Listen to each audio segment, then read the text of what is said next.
Disculpe, gran parte de la profesión quería consultarme si habría la posibilidad de que dé ligeramente una pequeña cantidad más de tiempo al momento del examen, o si quizás habría la posibilidad de que no sea banco de preguntas.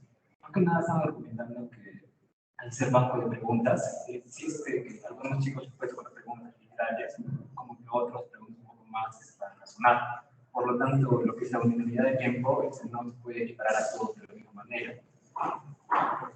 Parece que la chance de que pueda menos, que habría la posibilidad de considerar que estamos en un banco de preguntas como tal.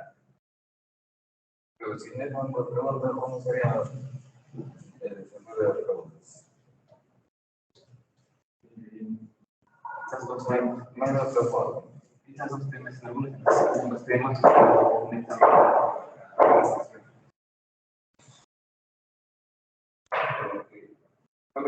Les pongo por decir 40 preguntas. De ahí sale el que le toca.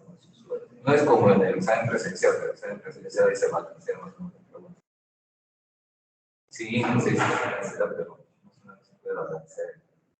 Cambio en el que no sé. En el sistema no se puede balancear. Al menos en este, no se puede. La opción de dar más tiempo, quizás. Pero es algo bueno, ¿no? Es que, pues, a mí para chicos que están desaprobados. Más que nada. ¿Sabes qué? Hay chicos que han sacado 6. 6, por más que sea una hora, igualito van a sacar. La mayoría ha sacado entre 16, 18, 20. El hecho de que se les dé más tiempo. Sí, doctor, disculpe la molestia. No sé si se puede reconsiderar el tema del tiempo y otra cosa adicional era que en la sección del B no se entregó la corrección del examen o bueno, de repente hubo un error ahí con en qué momento se daba la corrección, pero muchos compañeros no sabían sus preguntas en qué se habían equivocado. Entonces, no sé si para segunda fase lo podría arreglar, por favor. Sí, el tiempo se le puede dar, pero como les digo, aquellos que han sacado 6, pues por más que les lleva igualito van a sacar 6. Pues se nota que tiene estudiado. Como digo, la mayoría de notas están por encima de los 8. Y varios que tienen 20.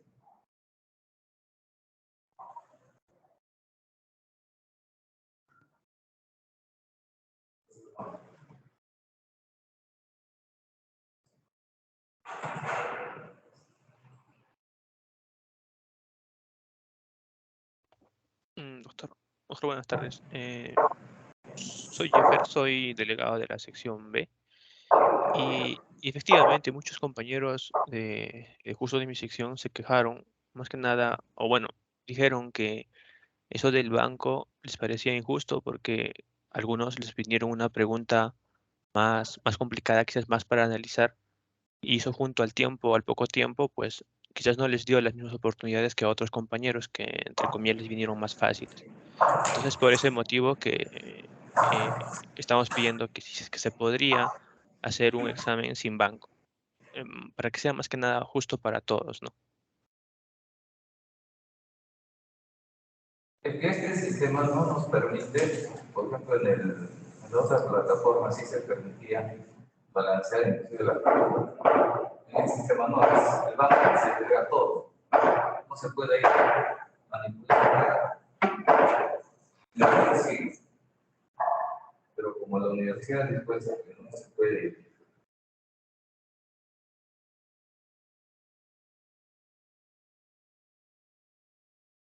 no se puede utilizar la otra plataforma.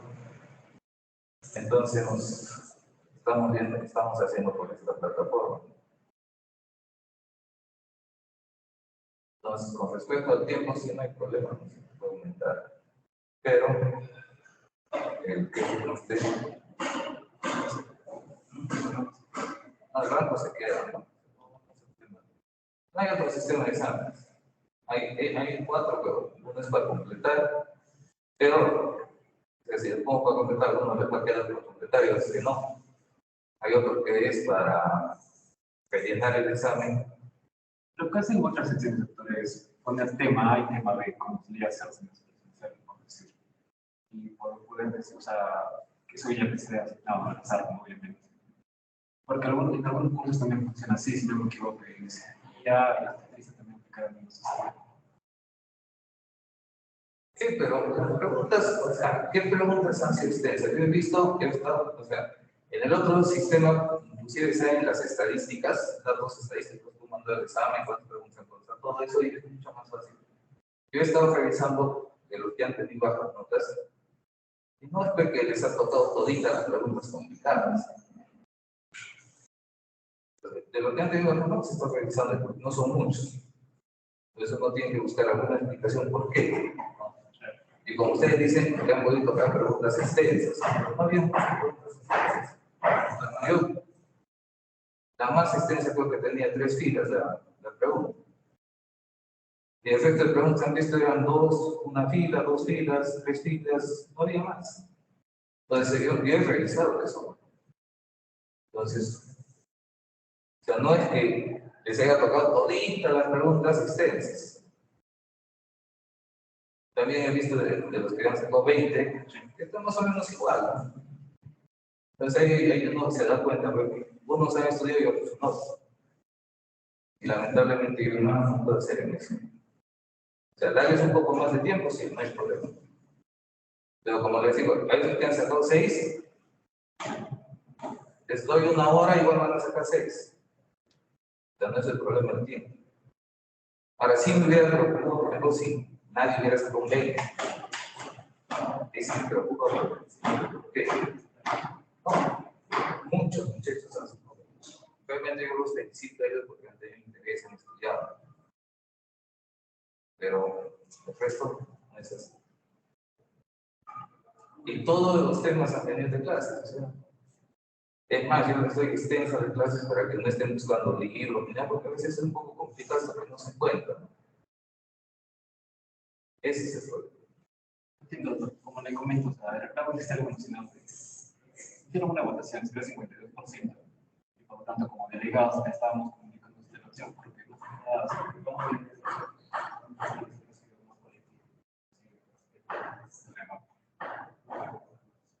Por ese sentido. Y solamente han sido 36 preguntas en ese banco de respuesta. No, tampoco hace más. Entonces, de ese dije 10, pues el banco ya, ahí no hay. Eso es un poco de suerte. Pero, como les digo, yo he revisado a los muchachos que han sacado 20 y los muchachos que han sacado 6. Y no, pues casi están por ahí, ¿no? Las preguntas. No es una cosa de que a los que han sacado 6 les han salido pura preguntas complicadas, ¿no? Además, inclusive hay uno que ha sacado 20, uno que ha sacado 6, que tiene casi las mismas preguntas. Entonces, ya más no se puede hacer en ese aspecto. Con respecto al tiempo, sí se puede dar tiempo. Pero el banco continúa.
Listo. Lo que les decía, que estas líneas dependen para valorar sobre todo las lesiones traumáticas tipo heridas a nivel de la superficie cutánea.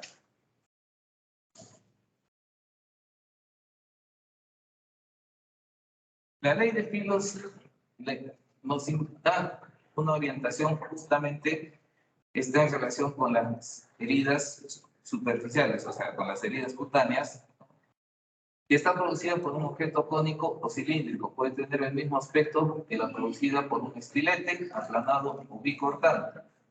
La disposición de la herida seguirá el sentido de las fibras cutáneas, o sea, de las fibras del ancho. Por ejemplo, si nosotros si le hacen un corte a un individuo a nivel abdominal, este corte, o sea, la hoja ha entrado en forma horizontal. Entonces va a tomar la misma forma de la hoja esta lesión. Pero si esta herida es en forma vertical, ¿qué va a pasar? Estas fibras se van a retraer y va a deformar esta herida. A eso es lo que más o menos nos indica FILS. Entonces, a veces, y esto, ¿a qué nos conlleva? Cuando acudimos a las audiencias, los abogados nos dicen, pero si la lesión que ven en la fotografía está toda deformada y lo que ha provocado el patrocinado supuestamente es con una hoja plana. Entonces la explicación es esta. ¿En qué sentido estaba el corte? Entonces nosotros explicamos eso y ya nos van a entender que no es en este caso por la forma de la hoja, sino por la tracción de estas fibras. La ley del año, las heridas en la zona de convergencia de las fibras cutáneas serán de forma triangulares. Entonces, esa es la explicación que tenemos para la deformación de las heridas, sobre todo en la superficie cutánea. ¿Qué estamos observando ahí? ¿Qué lesiones estamos observando?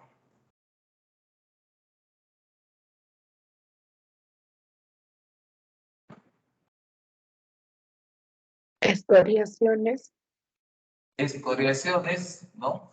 Y esto también es bueno saber que cuando se producen por la uña humana, las escoriaciones no siempre van a determinar una lesión con solución de continuidad.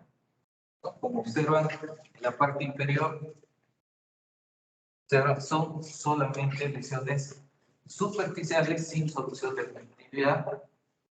Son lesiones equimóticas, ¿no? A veces, cuando nosotros vamos a las audiencias, es otro cuestionamiento que nos hacen la parte de los abogados, ¿no? Dice, pero si ha sido con uña, ¿cómo va a describir una lesión equimótica? Claro, describe lesiones equimóticas porque no hay solución de continuidad, como en este caso. Podemos observar que las lesiones son tan superficiales y equimóticas, en esta zona ya van siendo un poco más profundas, y en la zona de la escápula superior se observa que son mucho más profundas. ¿Por qué? Esto depende y nos va a indicar la coloración que tiene la costra. ¿Cómo tenemos las capas de la piel? La capa más externa de la piel es una capa vascular. Cuando se desprende esa capa parece un plastiquito que se desprende, nada más. No tiene absolutamente nada de sangrado ni secreciones. Pero si la fuerza es un poco mayor, va a ir desprendiendo una parte un poco más profunda donde están los vasos linfáticos. Y la costra va a tener una coloración amarillenta. Y si es reciente el hecho, vamos a tener solamente una secreción amarillenta. Si es un poco más profunda, ya va a cambiar la coloración. ¿Por qué? Porque ya ha dañado vasos, arterias y arteriolas que están debajo de esta capa. Entonces ahí vamos a tener una coloración un poco más oscura. Y si es un poquito más profunda, ¿no? Porque son micras, entonces vamos a tener una coloración ya sea de la costra o la secreción ya sanguinolenta. Entonces eso es lo que nosotros tenemos que valorar para poder dar una calificación y la explicación del caso. ¿Qué estamos observando ahí? ¿Qué lesiones?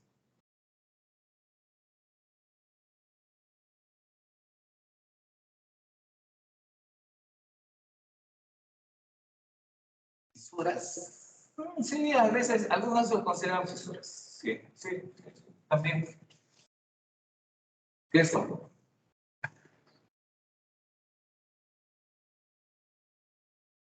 ¿Qué tipo de lesiones describimos ahí? A veces, en la de la discusión y el momento emocional, utilizamos pues, cualquier cosa para dañarnos o para defendernos también. ¿Con qué se echa eso? Rastrillo de cocina, no puede. Ah, no, puede ser. Es el mismo mecanismo con un rastrillo. Lo que tenemos en el comedor. Cuchillo no. Tendría que ser en las líneas. ¿Sí? Ah, un tenedor. Un, dos, tres, cuatro. ¿Cuántas puntas tiene un tenedor? Cuatro. Entonces, estas lesiones son escoriativas producidas por un tenedor. También se puede dar en las, ¿cómo se llama? En los rastrillos en el campo. Una vez tuve el caso de un señor que le agarraron y en la espalda, pues era muy parecido, pero cada vez era más extenso. Entonces, son escoriaciones producidas por un elemento que tiene cuatro. ¿Y por qué las lesiones de allá arriba no serían fisuras? ¿Qué no serían fisuras? Porque la fisura, precisamente, por eso se utiliza para las lesiones mucosas. Pero en algunos libros también las consideran, pero más se utilizan el término general como escoriaciones. Fisuras o erosiones generalmente lo utilizamos para las zonas mucosas. Pero en la piel hablamos de escoriaciones. ¿Qué estamos observando ahí?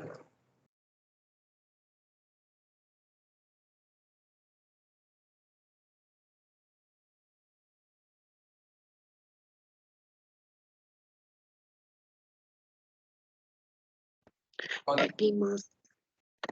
Hay áreas equimóticas, sí, ¿verdad? Pero tenemos acá, por acá, pero por allá hay otro tipo de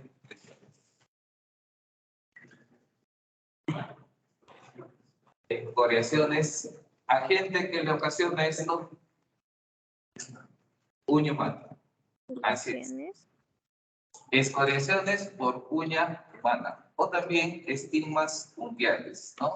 Y acá estamos observando la presencia de uñas y podemos determinar inclusive que esto se ha producido con la mano derecha, porque hay un predominio lesional en el lado izquierdo, no tanto en el lado derecho. Y si vemos las improntas en forma cóncavas, ¿no? En algunas. Entonces, eso es lo que nosotros tenemos que observar y describirlo tal esta relación para poder concluir y finalmente realizar nuestra calificación médico. ¿Qué estamos observando ahí?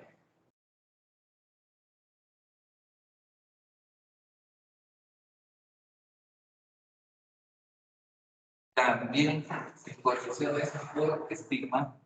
Por ejemplo, acá no observan una solución de continuidad, entonces ya no serían escoriaciones, serían equimosis por estigmas guiales, ¿no?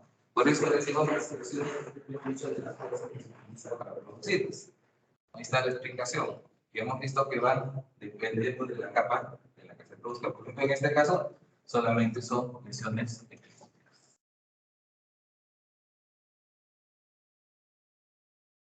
¿Qué estamos observando ahí?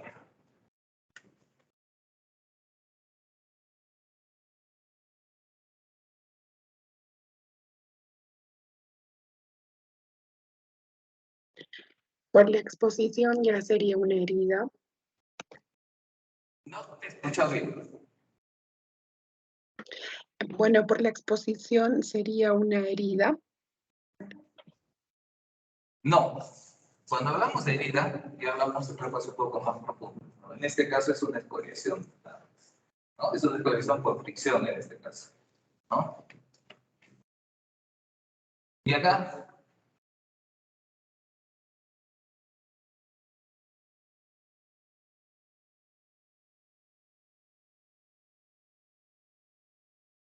claro, acá hay un periodo de evolución, ¿no? De algunos días, no sabemos cuánto, ¿no? ¿Por qué? Porque ya hay tejido cicatrizal en el borde y la lesión solamente existe en la parte central, ¿no? Entonces, ¿para qué nos sirve esto?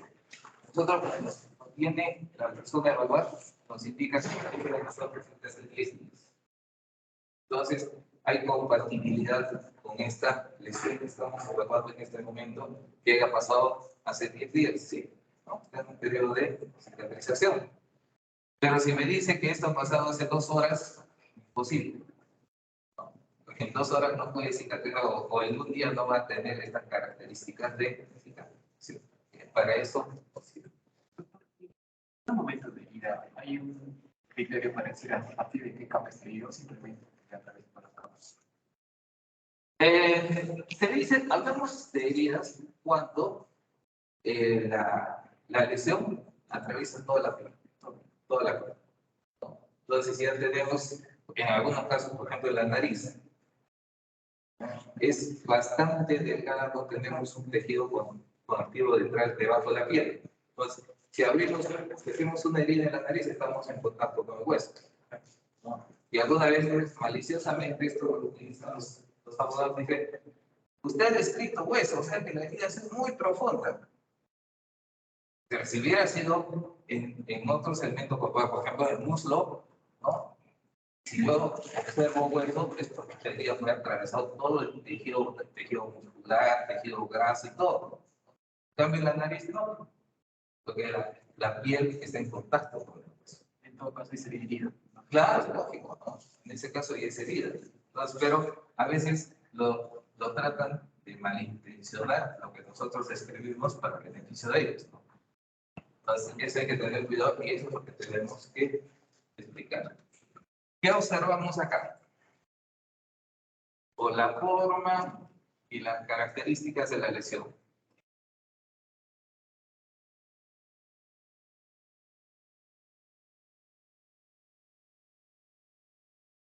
Escoriación y herida. Escoriación y herida, perfecto. ¿Por qué está ocasionada? Por la forma en que se cuenta.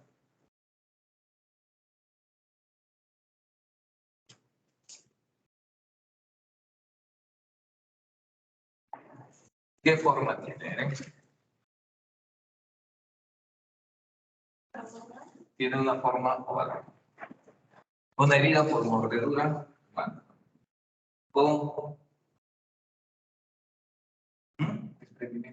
Con amputación de la areola, ¿no? Entonces, eso se tiene que describir así. Porque si no, fuera una herida a colgar. Solamente si habría desprendimiento, estaría colgando el tejido, ¿no? Sería herida. Claro, en este caso hay una amputación de la areola, desapareció toda la areola, ¿no? Y como decía su compañera, tiene áreas escoriativas, ¿no? O sea, cuando ha agarrado el tejido, ha mordido, momento que uno siempre tiende a hacerse para atrás para defenderse, se produce la escoriación y finalmente agarra la areola y se la come. Se nota mucho más claro. La misma posibilidad. Doctor, la escoriación sería esa raya. Esta razoncita, esta ya está con costo. Esa sería la parte escoriativa. O sea, ¿y sería herida porque ha sacado el pezón? No, esta es la parte que le ha sacado el pezón. ¿Esa es herida? Esa es la herida. Es la parte de la amputación del pezón. Entonces, porque ha desprendido todas las capas de la piel. Claro, habíamos sacado todo el pezón. Inclusive algunas veces llegas al tejido celular subcutáneo, porque lo agarra todo, ¿no? ¿Qué observamos ahí? Escoriaciones por mordedura humana. En este caso, por ejemplo, a pesar de que haga buena parte del tejido, pero no ha logrado desprender el piel, solamente ha rozado. ¿Qué estamos viendo ahí?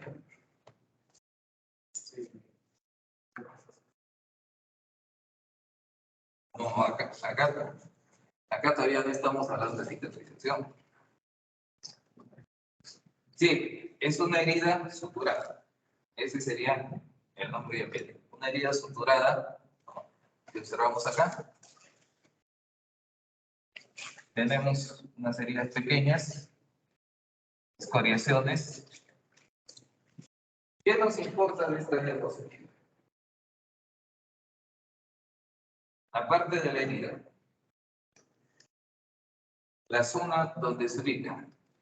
¿Qué encontramos en esa zona?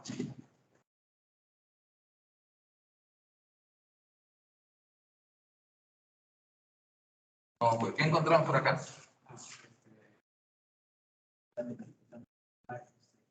El conducto lacrimosal. ¿Qué ha pasado con este señor? Allá, aparte de la herida, hemos ubicado el conducto lacrimosal. ¿Con qué se ha producido esto? Es típico.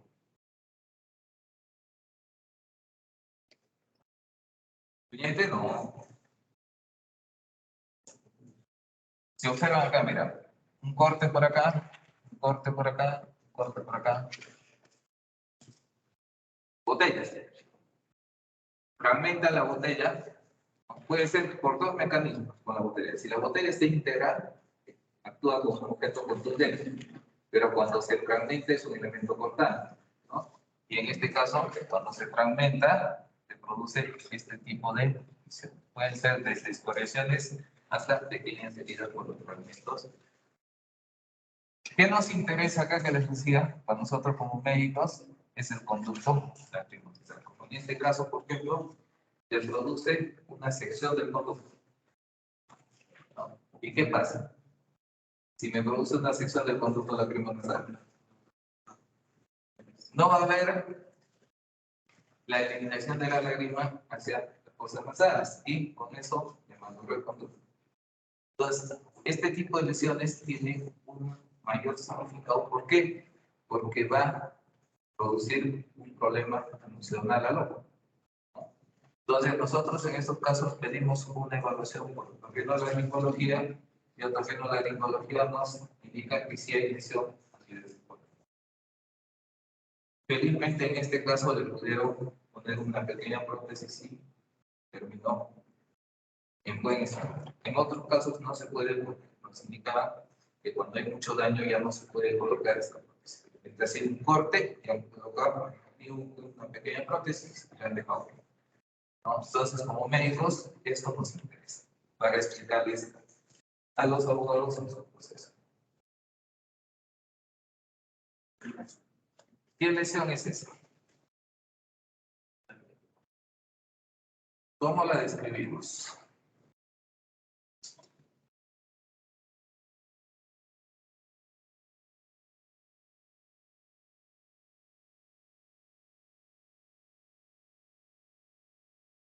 ¿Cómo la describimos?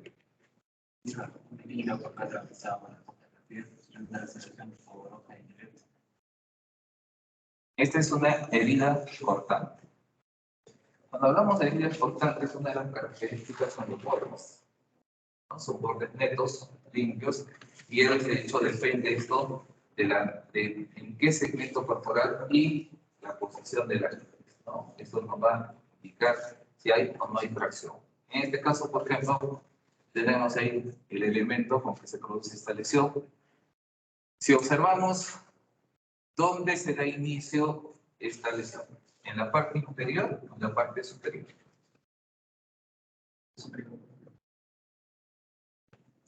En la parte superior. El primer contacto se produce en la parte superior. En la parte superior se observa que es menos profunda que en la parte inferior. Y cuando sale el elemento cortante, siempre continúa con una escoriación. A esta se conoce como cola de factor. Y se hace más superficie. En algunos casos, inclusive continúa con una simple escoriación. Los bordes siempre son netos. ¿Qué más? Tienen, si nosotros hacemos una sección transversal a la derivada, vamos a ver que tiene la forma de triangular con la base, la parte superior, ¿no? El vértice en la parte. ¿Por qué? Porque ha llegado hasta ese nivel la hoja que va a producir la lesión. Porque en la descripción se define una conexión. En la cola de ratón, la parte final, se podría definir como una escoriación, no llegar a atravesar las tres. Sí, podemos llegar, en este, por ejemplo, sí llega a cortar, pero en algunos casos solamente es escoriativa la base. Entonces, al momento de escribir entonces, la lesión principal o escribir También se describe con todo. ¿Por qué? Porque esto nos da a explicar dónde ha terminado esa lesión. ¿En qué orientación ha sido esa lesión? O sea, eso a veces es importante para determinar si ha sido el agresor o ha sido en forma de defensa. Por ejemplo, en este caso, es una lesión muy parecida, pero acá tenemos dos finales, ¿no? Que son escoriativas, son superficiales, completamente superficiales, ¿no? Y podemos decir que acá ha habido más de un corte, o sea, en el momento de producir la lesión. Uno que termina por este lado y otro que termina por este lado. Solamente por eso.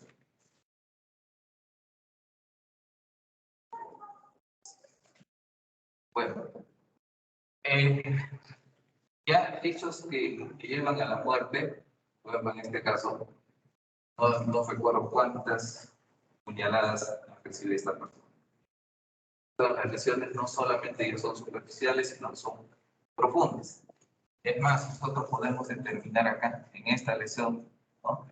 Que el elemento con el que se ha producido la lesión se ha introducido todo, que ha llegado el mango del elemento a producir una escoriación perilesional, ¿no? O sea, hablamos ya de la fiereza de esta agresión.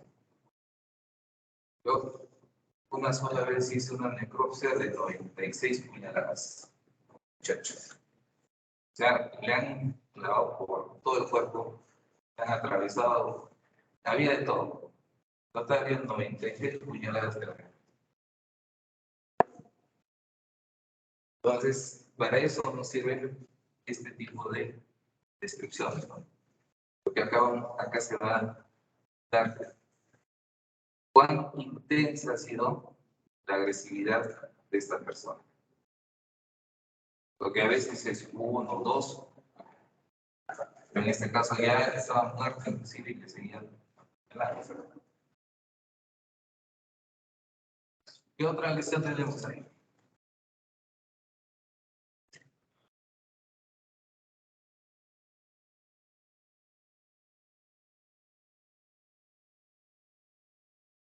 Es una herida suturada, ¿qué tipo?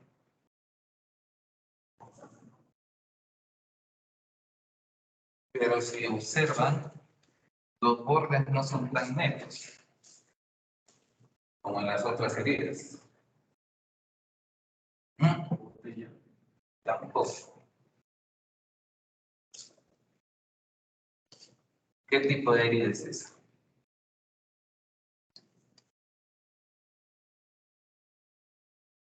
Es una herida contuso cortante.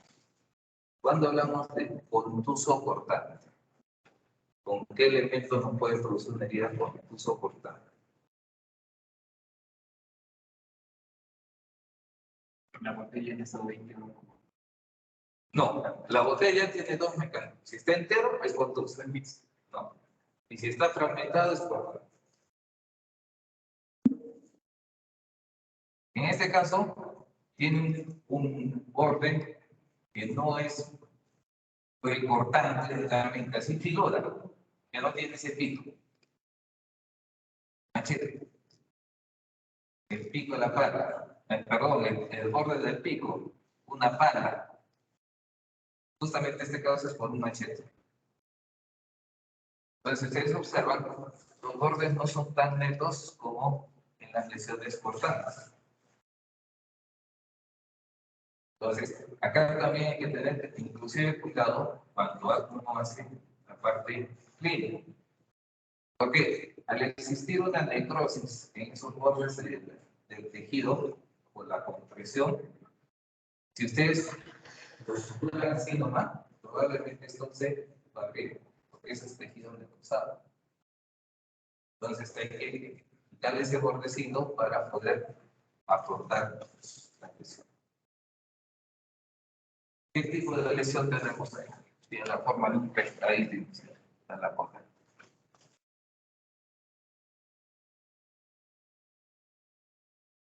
Y observan los bordes.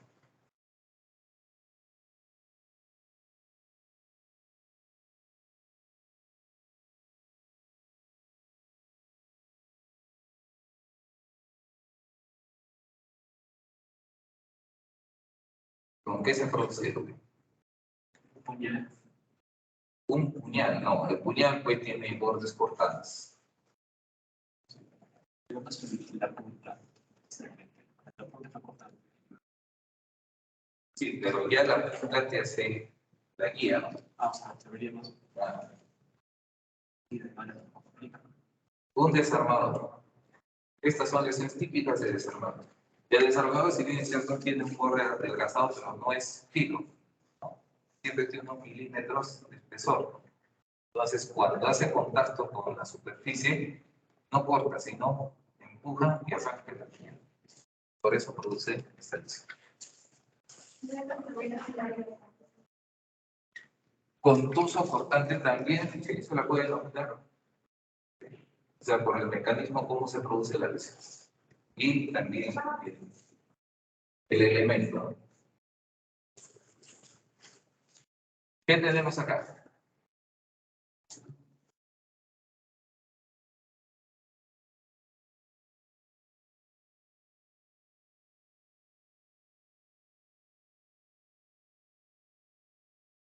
No.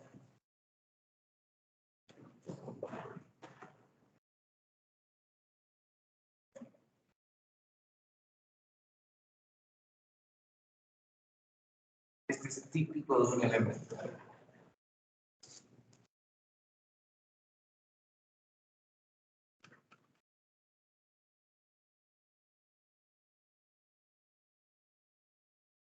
Los bordes son nítidos. O sea, es un elemento cortante. ¿Sí?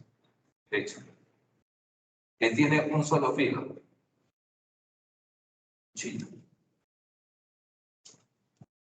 Esta es la zona donde no tiene el borde cortante. El borde cortante se encuentra. Ese es típico del cuchillo.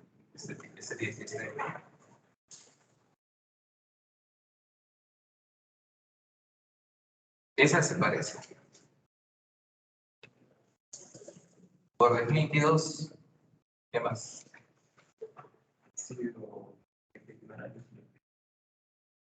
No. Acá tenemos dos filos. Es un elemento, es lo que conocemos como dagas que tienen dos filos. Y están en los dos extremos. Claro, acá en la diapositiva se ve así grande, hasta lo exterior no lo puede distinguir, porque cuando son las secciones del cuerpo son más pequeñas, ¿no? Hay que tener mucho ojo para poder distinguir. ¿Y por qué no podría ser una lesión, o sea, que sea perpendicular a las líneas que nos explicó la línea? No, ¿por qué? Porque los bordes, los ángulos son similares. Entonces, en ese caso, tiene dos filos. Porque acá, una de las cosas que a nosotros nos interesa saber y hacer la descripción detallada es para poder compatibilizar con el elemento que se ha producido. Si yo le pondría en este caso que una es aguda y la otra es aguda, entonces lo que van a buscar es un cuchillo simple. Y eso va a tergiversar la investigación.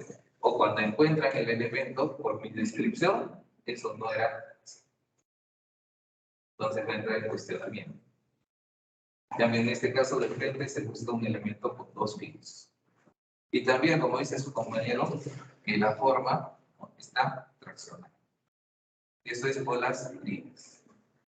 Pero también hay que tener en cuenta la descripción porque esta forma Cero. Así es. Heridas por tijera. Tienen dos cortes cortantes. Tenemos la lesión del desierto.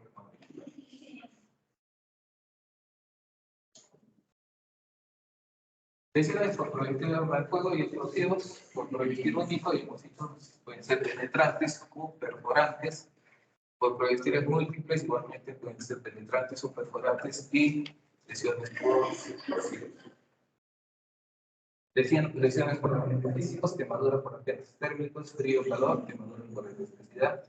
Electrocuciones pueden ser de alta tensión o baja tensión. Y finalmente, las fulguraciones. ¿Qué son las fulguraciones?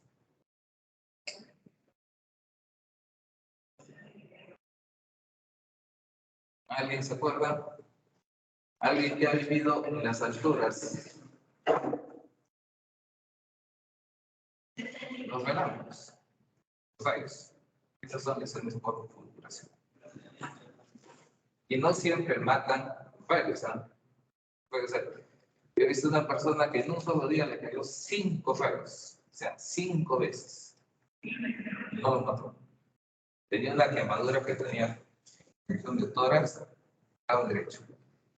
En una quemadura de segundo grado que tenía polla y llegaba hasta el tercio medio nada más. Inclusive pensé que ya podía ser un insuficiencia respiratoria. Le sacó la mugre y se pudo, pero no. La última vez que cayó el rayo, la cayó en su misma casa. Por una parte del techo, salió por los otros lados y detrás de su casa tenía un frito. Al frito sí lo mató.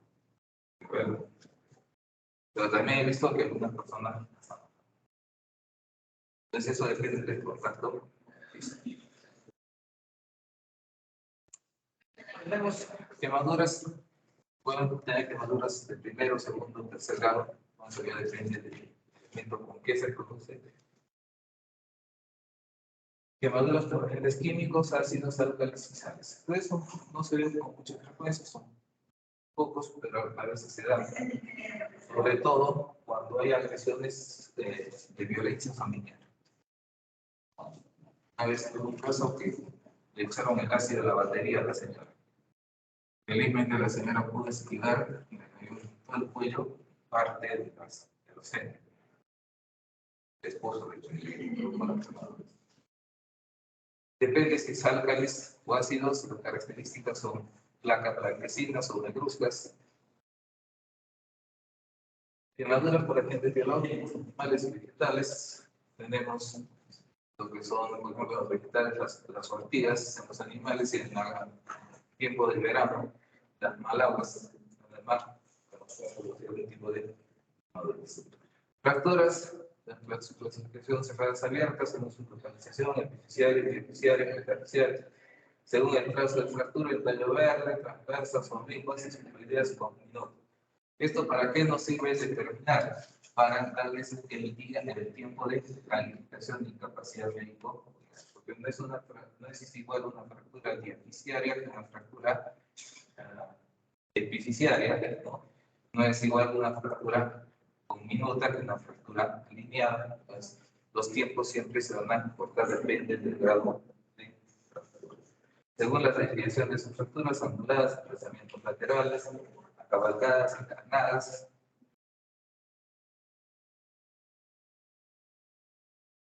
¿Qué estamos observando ahí?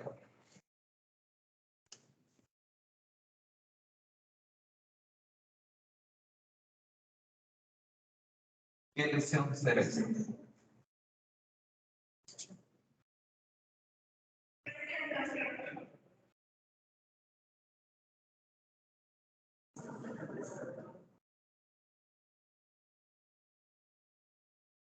¿Qué tipo de lesión es esa?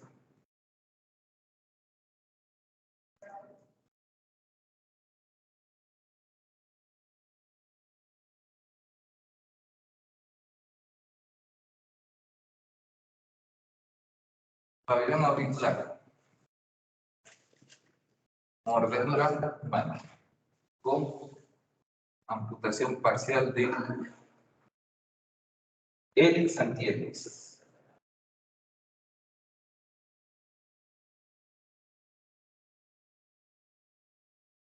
Ya no se acuerdan de Antonio. Y tenemos la otra lesión, que también por mordedura humana, felizmente no ha sido la amputación a partir de ahí, sino que la dejó unida. Y ahí se notan las escoriaciones dentro de la mordedura. Finalmente terminamos amputándole parte del pabellón auricular, ¿no? Vamos a aprovechar para ver, solamente mencionar lo que es desfiguración de rostro. Hay dos términos que se utilizan. Uno es desfiguración de rostro y el otro es deformación de rostro. En nuestro país, el término de desfiguración de rostro es un término legal, aunque lo utilizan cuando hacen su proceso. El diagnóstico para nosotros es deformación. Entonces, no vayan a equivocar. Esos términos son muy parecidos, ¿no? Porque a veces, yo cuando empezaba en esto, me decía, pero ¿cuál es la diferencia entre desfiguración y deformación? Solamente es un término que se utiliza en la parte legal, que es desfiguración y deformación. Cuando nosotros tenemos casos agudos, así como este, por ejemplo, la amputación parcial del pabellón auricular, o cuando tenemos la amputación de la punta de la nariz, ¿no? Que es una agresividad, o la amputación del labio, que también se da, o la pérdida de piezas dentales. Son 4 elementos que podemos concluir como deformación de rostro. En este momento de evaluación primaria. ¿Por qué? Porque para hacer la evaluación de deformación de rostro, con otras lesiones a nivel facial o cervical anterior, debemos esperar 60 días mínimo y el tiempo óptimo para hacer esta valoración son 20 días. Porque esperamos a ver cómo cicatriza, qué tipo de cicatrización va a tener. Entonces, de acuerdo a eso se puede valorar. En otras circunstancias, se puede valorar cuando ya existe una lesión neurológica. Por ejemplo, tuve un caso de un señor que le hicieron un corte justo por encima del sulfonazo genial y se llevaron por el nervio labial. Cuando este señor llega al consultorio, quería abrir la boca y se le cae. Y eso había pasado 3 horas de la lesión. Entonces yo dije, siempre y acá hay una lesión. ¿Qué más podía explicar? Pedí una evaluación por el neurólogo, le hizo un examen de, ¿cómo se llama este? Para ver la vitalidad del nervio, una electromiografía, y concluyó que había lesión neurológica que era.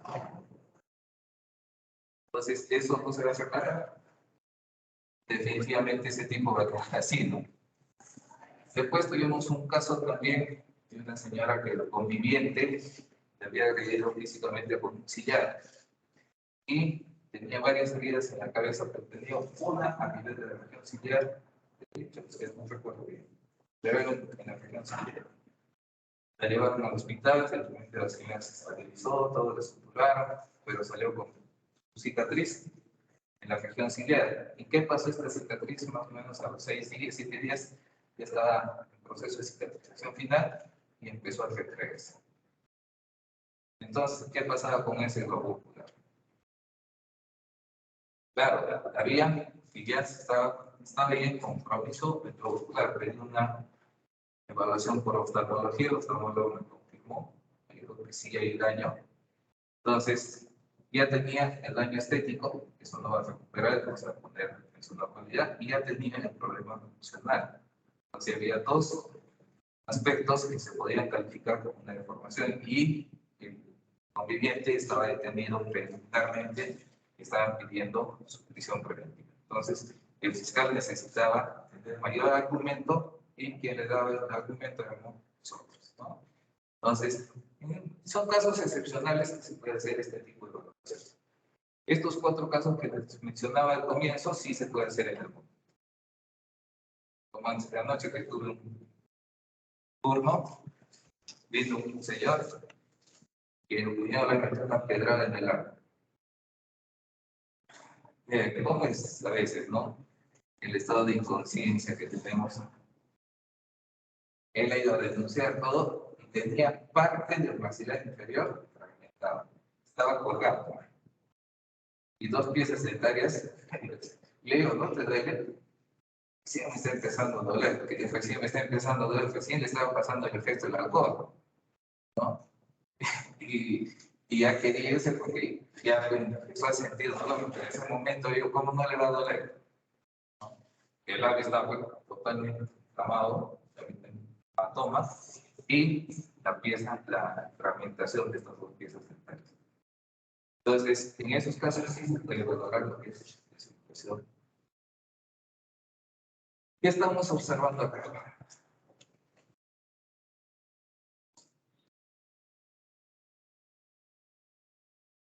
Se tienen que apurar.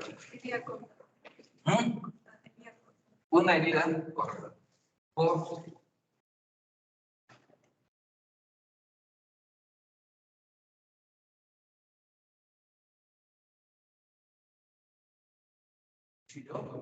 no, vas a decir cuchillo por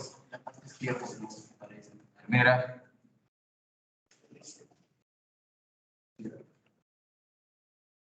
Es por mordedura humana, es cortesía de un colega. Lo que le han hecho a él. ¿Qué nos interesa acá? Acá su compañera dijo que es una herida colgada. El punto de unión del colgajo es superior en la parte inferior del dedo. ¿Qué nos va a indicar eso? En la evolución de la lesión.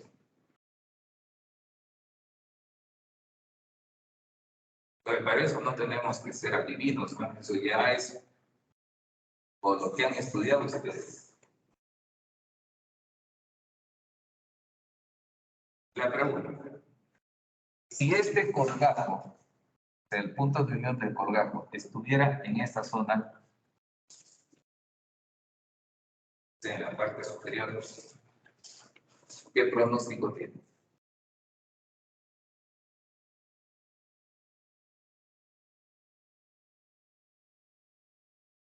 Pronóstico bueno. En este caso el pronóstico es malo. ¿Por qué? Porque si ustedes notan, el punto de unión está en la parte inferior. No hay vascularización. Entonces, al borde del colgajo no va a llegar sangre. Lógico, entonces cuando ustedes traten uno de estos casos, ya se le dice al paciente de entrada, este colgajo es probablemente que no funcione. ¿Por qué? Porque eso tiene que decir el paciente. Porque el paciente se va a ir confiado y después va a llegar, cuando le tengan que evaluar de 7 días, con una infección en el dedo brutal. Está suturado. Y ustedes observan que ya el borde de sutura está de color blanco. O sea, no está vascularizado. A veces puede regenerar. A veces. En más de los casos se da. Está. Si observan el borde, está completamente blanco. O sea, eso nos indica que no hay buena llegada. Y finalmente le sacan los puntos porque ya no sirve. Y termina necrosado todo ese tejido. Este colega, con la finalidad de acelerar el proceso de cicatrización, le tuvieron que poner un pequeño injertito para que no esté, porque podía esperar una regeneración por segunda instancia, pero eso demora. Entonces él necesitaba estar en óptimas condiciones pronto y le llegaron a poner. ¿Alguna pregunta hasta acá, chicos?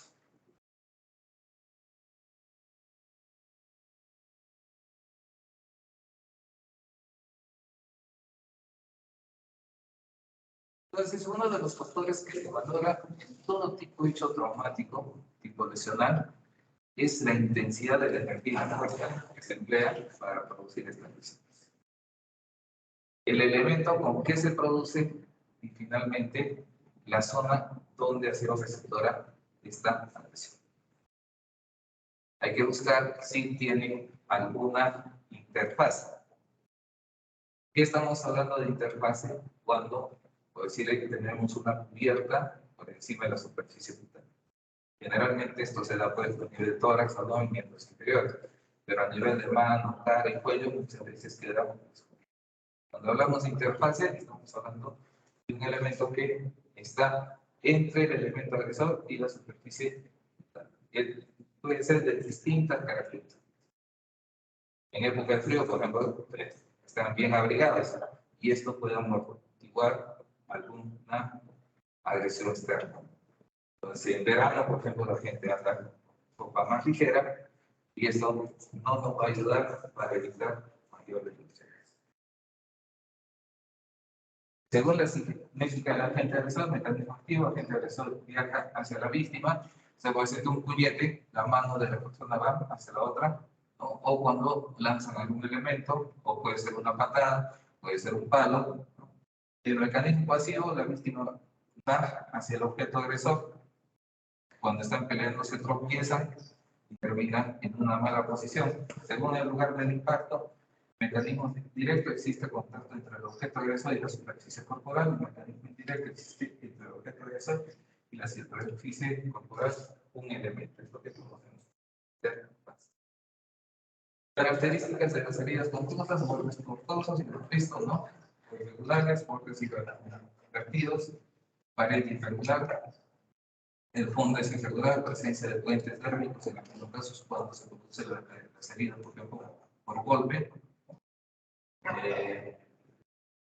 con un bastón, con un palo, sobre todo cuando la superficie no tiene un tejido adiposo o tejido sostén en la parte donde se produce esta lesión.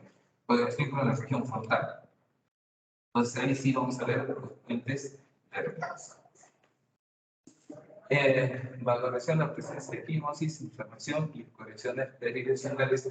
Esto también nos indica con qué tipo de elementos se puede producir. No es igual, por ejemplo, si le lanzo un celular que tiene una superficie lisa a que le lance una piedra, ¿no? La superficie de la piedra generalmente tiene porosidades y esto va a ocasionar una escoriación perilesional, aparte de la inflamación de la quimosis. Características de las heridas cortantes: tienen cola de entrada y cola de salida, dos coletas que se conocen como la casaña, labios netos, labios revertidos, pared lisa regular, fondo derecho regular, más profundo en la cola que en la entrada, puede presentar equimosis y características de heridas punzantes: el orificio tiene un orificio de entrada, presenta un trayecto, paredes irregulares, fondo del saco. Puede tener orificio o herida de salida, ¿no? Ya hablamos de perforantes. Puede tener anillo de contusión, como hemos visto ahí en el abdomen.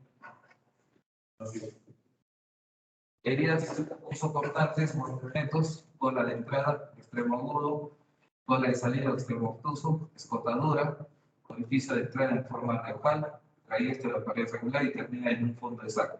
Puede tener un orificio de salida invertida.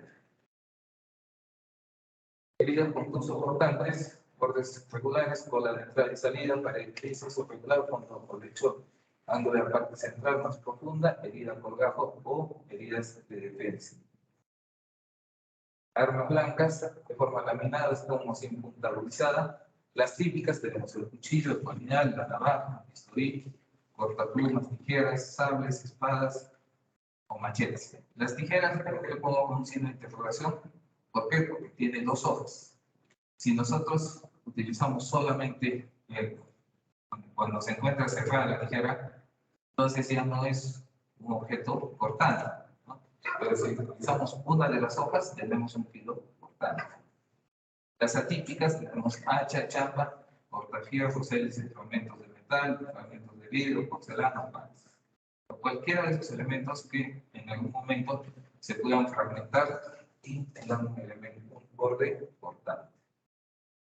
armas blancas de forma cilíndrica, punzones, destornilladores, estiletes, clavos, tornillos, agujas, hasta de animales y los martillos. Por ejemplo, en medio del AMPA, cuando quieren hacer un mayor daño, sobre todo a sus contrincantes, estos verduguillos, que son elementos hechos, fabricados por ellos, o a veces inclusive los desarmadores, ¿no? Le sacan un filo. Entonces, ¿qué lo hacen? Ellos dicen, lo hemos curado. ¿A qué se refieren cuando lo han curado? Que este elemento lo mantienen unos 10 días más o menos en medio de heces fecales y orina. Entonces, cuando quieren atacar a uno de sus contrincantes, van con este elemento así contaminado, les meten 1 o 2 puñaladas, eso es fatal. No los matan en el momento, pero les da un proceso séptico que ya no salen de los hospitales. Y ellos saben, porque dicen, este ya estaba curado. Ahí se va a estar en el hospital unos días y ya, por más que le pongan los antibióticos que les pongamos, sale. Entonces, a eso es lo que conocen como curación de estos elementos. Medidas por agentes físicos o químicos, heladuras, temperatura ambiente de 5 grados centígrados, primer grado de eritema por vasodilatación reactiva, segundo grado de formación de vesículas y tercer grado de necrosis. Hemos mucho eso porque en nuestra zona no hay este extremo de tiempo. Medidas por agentes físicos y químicos, quemaduras por calor, fuego directo, contacto con cuerpo, candente, líquidos, sólidos, gaseosos, sustancias químicas, cáusticas, ácidos y álcalis, electricidad y recuperación. Hace 2 años antes de la pandemia, hemos observado por medios de comunicación que se puso un tiempo de moda el quemar a las mujeres, ¿no? Se han producido 4 o 5 casos en nuestro medio. En estos casos no solamente se valora el daño físico externo que produce la quemadura, sino también el problema ventilatorio. ¿Por qué? ¿Qué pasa? Se produce una quemadura de 50 al 60% de superficie corporal, pero en el momento en que se está quemando esta persona, inhala esos gases y también inhala la calor con la que se está quemando. ¿Y qué va a producir eso? Lesiones a nivel respiratorio, inclusive que llegue hasta los pulmones. Por eso que generalmente estas damas han fallecido. Entonces, ¿por qué? Porque tienen un daño externo que a veces no es de mucha consideración, pero el daño de las vías respiratorias es mucho más. Lesiones por agentes explosivos, sustancias gaseosas, máquinas a vapor y sustancias propiamente explosivas. Esto generalmente, acá hemos visto algunos casos, los pirotécnicos, cuando acerca las navidades, empiezan a trabajar para los cohetes y todas esas cosas, y a veces en forma imprudente manipulan y se produce la explosión. ¿Qué estamos observando ahí?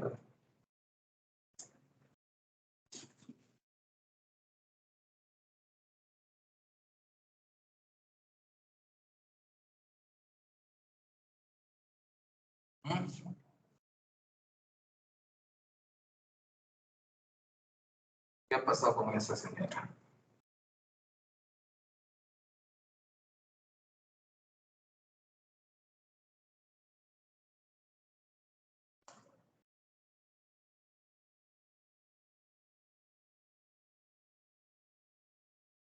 Le prometieron colocarle unos implantes a nivel de los glúteos con silicona. ¿Y qué ha pasado de esos implantes? Esa sustancia que han utilizado pues no era para uso humano. Y lo que ha pasado es que se ha extendido la piel. Ella se notaba los primeros días, ni siquiera la primera semana, los primeros días con un aumento del glúteo, ¿no? Como ella quería, pero empezaron los dolores y empezó a producirse una necrosis de todo el tejido de esta zona. Finalmente tuvo que ir al hospital. No se podía retirar esta sustancia porque había necrosado parte del tejido. Entonces tuvieron que debridar las heridas y quitar todo ese.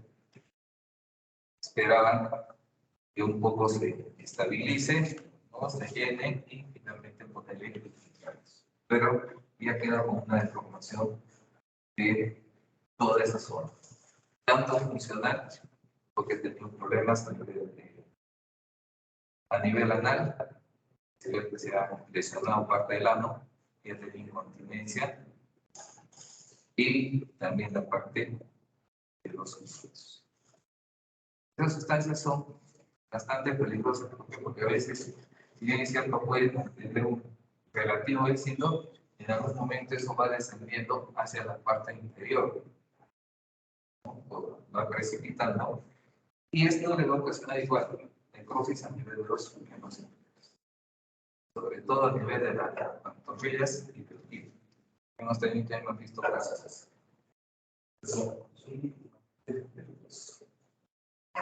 ¿Qué estamos observando ahí? Una mortalidad. Tuve un caso de un muchacho que no se explicaba qué es lo que había pasado. Dice que estaba con su enamorada, estaban en unos besos muy apasionados, y de un momento a otro sintió que la chica le mordió, era un poco más grande. Le bajó parte del labio y sintió él que le golpeó ese pedazo. Pero él no se explicaba el por qué. Como me dice, doctor, hemos estado tranquilos, no hemos discutido, no hemos peleado nada, no tenemos ningún problema.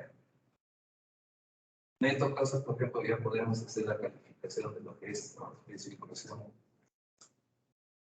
de los casos que nos indica la guía. Finalmente, todas estas lesiones están en la guía del 2020. Esta guía se describe la parte lesional y en la parte final de la guía encontramos una valoración de la tabla de lesiones. Y acá nos indica todas las lesiones que puedan existir, o también podemos compatibilizar algunas con otras lesiones que se puedan dar que no están descritas. Por ejemplo, hablamos de heridas superficiales, que tiene una calificación de 2 de atención facultativa y 7 días de incapacidad médico-legal. Ya hemos visto que la incapacidad médico-legal está referente a...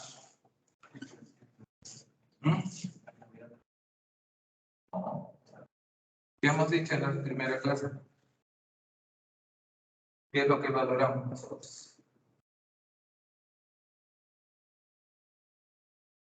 Y hemos dicho que no se debe confundir con el descanso o con el trabajo. Es otra cosa.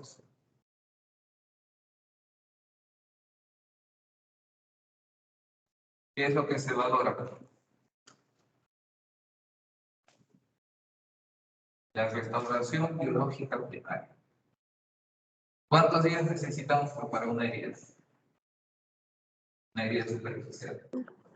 El día de la sutura, control probablemente, en algunos casos ni siquiera un control, simplemente el retiro de los puntos, que más o menos van entre 6 y 8 días, depende. Entonces, eso es lo que se valora y se hace la calificación. Esto no es descanso médico por si acaso. Y que ahí usted ve heridas profundas de 3 por 10 días, heridas a colgado entre 5 a 15 días, con pérdida de sustancia entre 7 a 15 días, depende del tamaño de la pérdida de sustancia, con pérdida de segmento, ya sea oreja, nariz, lengua o labios, 35 días, de 2 días de atención facultativa, perdón, 5 días de atención facultativa y 35 días de incapacidad médico-legal. Heridas perforantes o transficiantes entre 4 a 12 días. Si ustedes hacen el diagnóstico y dan la calificación correcta, no van a tener ningún problema porque tienen el sustento para cualquier. Pero acá a veces, como les digo, he encontrado unos certificados que le ponen hematoma y le dan una calificación de 2 por 4 días. Y si nosotros vemos, acá están, hematomas simples de 3 por 8 días. Entonces, o se ha descrito mal la lesión o se ha calificado mal. Es una de dos. Pero si yo le pongo una equimosis y le pongo 2 por 4, estoy dentro. Entonces, lo único que tienen que hacer es hacer una buena descripción y la calificación la pueden obtener de esta línea. No hay ningún problema. Terminamos.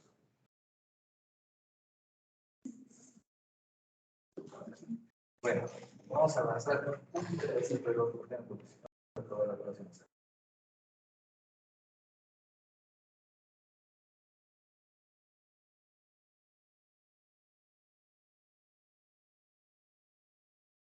Se visualiza la pantalla, por favor.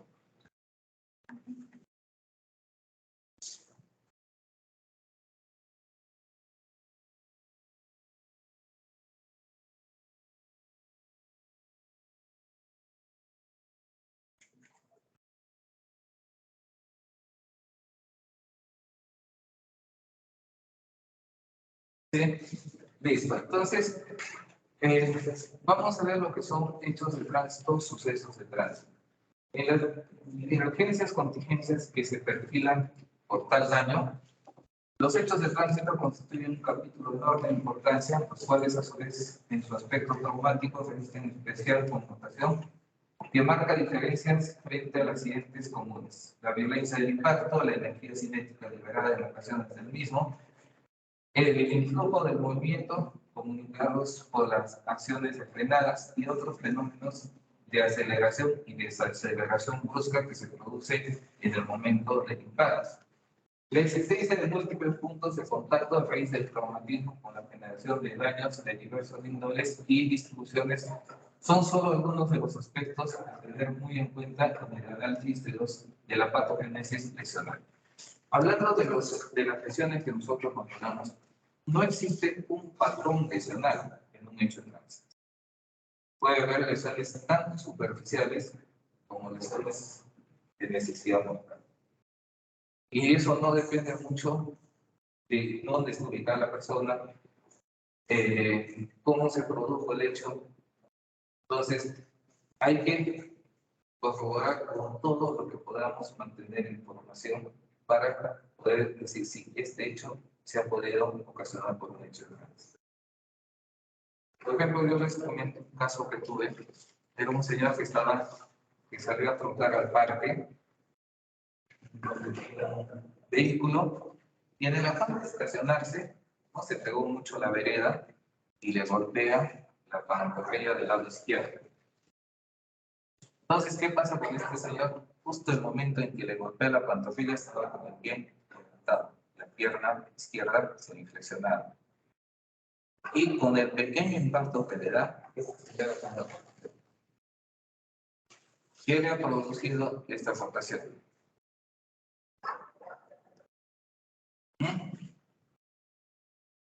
Lesiones a nivel de los ligamentos de la rodilla derecha. Pero ¿cuál era el cuestionamiento del abogado?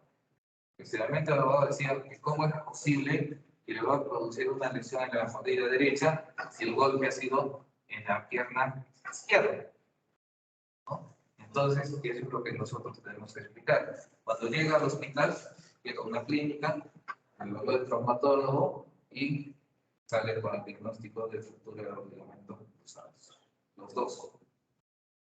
Entonces, ¿qué pasó con este señor? Tuvieron que operar. Entonces, el abogado decía, eso es imposible. No es imposible. Está dentro del mecanismo cómo se puede producir este tipo de lesiones. Y no solamente hablando del hecho de tránsito, también los futbolistas. Han visto cuando un futbolista que juega al fútbol profesional hace este tipo de fracturación, generalmente termina una fractura con una lesión a nivel de... Entonces, eso es lo que ocurre. Por eso les digo, no existe un patrón lesional así como en las lesiones por elementos contundentes, contusos, cortantes, que tienen una cierta característica. En este caso, podemos encontrar lesiones de distintos tipos.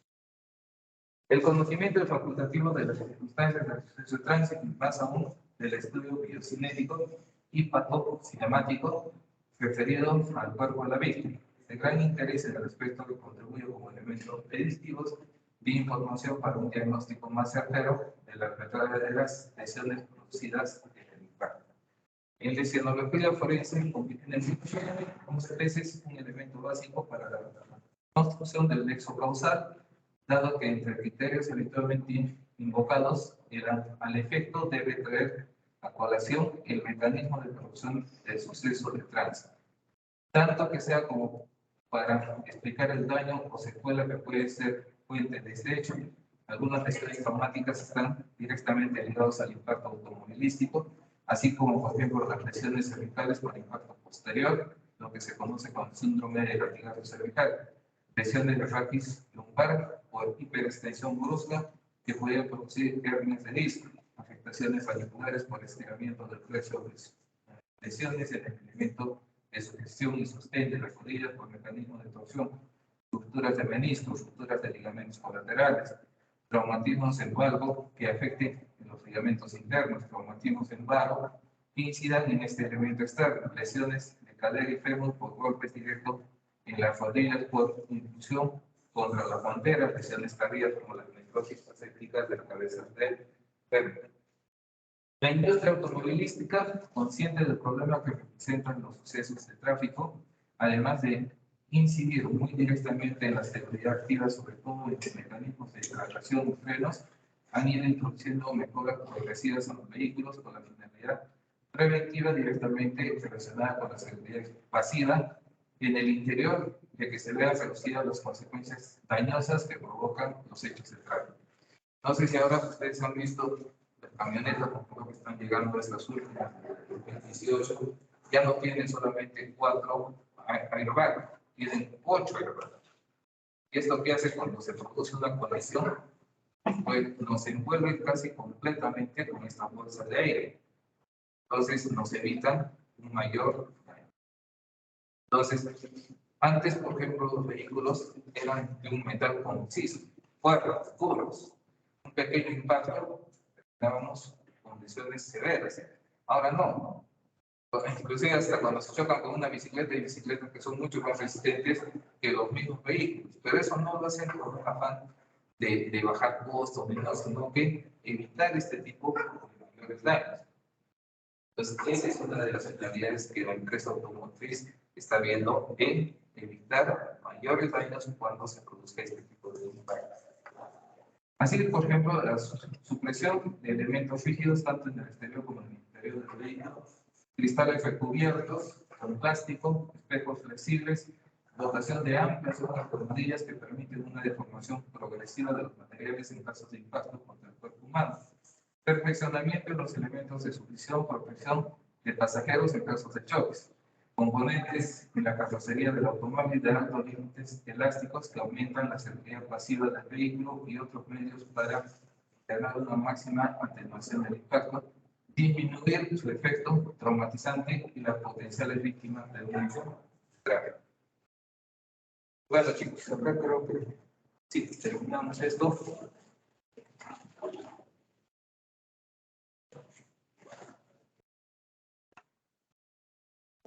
Vamos a la próxima clase.